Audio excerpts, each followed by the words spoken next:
So many Legos. So little time. Ah yes, the movie that when everyone saw the trailer had different reactions to. I actually heard that when someone first saw this trailer, their first reaction was, "What?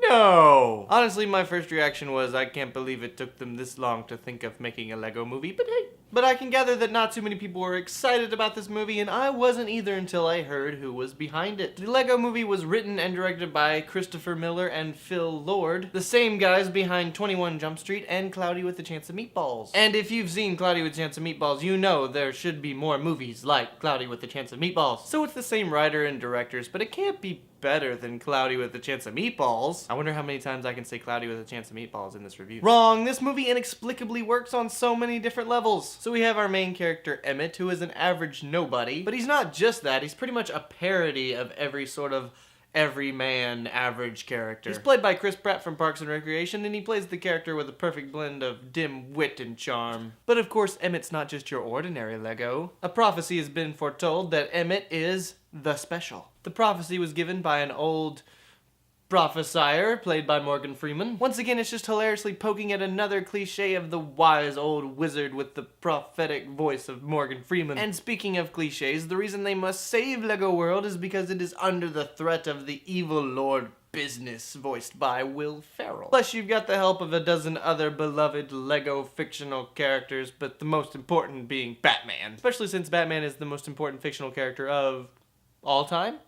All time. Batman is perfectly voiced by Will Arnett, and it's every bit as awesome as Will Arnett playing Batman as you could possibly imagine. We've also got Liam Neeson being one of the funniest parts, playing both a bad cop and a good cop in one Lego person, human being. To put it simply, the movie is funny. It's so funny, it's gonna rank up there with one of the funniest animated movies of all time, up there with Emperor's New Groove and, dare I say it, Cloudy with a Chance of Meatballs. There's stuff for kids to find funny as well as adults. Plus, let's be honest, anyone who played with Legos as a child is just going to gush over this movie just from all of the things made of the Legos. This isn't just a movie with Lego people and the occasional Lego vehicles. Everything in this movie is made out of Legos. And with a blending of CGI and stop motion, it's really quite a magnificent feat in animation. And it moves so fast with such creative visuals that it's gonna reward you going back and seeing this movie a couple more times. At first, the plot might seem a tad cliche despite the fact that it is a complete parody. But it actually takes a turn in the third act that brilliantly ties together the narrative, and even gives the movie a deeper punch that made it cross over into being,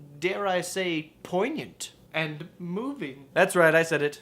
The Lego Movie tugged at my heartstrings. 2013 was a crappy year for animation. Sure, we had a pretty good Pixar film and some pretty good foreign movies, but I'm American and I haven't seen those yet. I'm just saying that the year that Epic and Planes were both released is a crappy year no matter what else comes out. But right out of the gate, Lego Movie is one of the best animated movies and one of the funniest movies I've seen in a while. And that is why I give it an A+.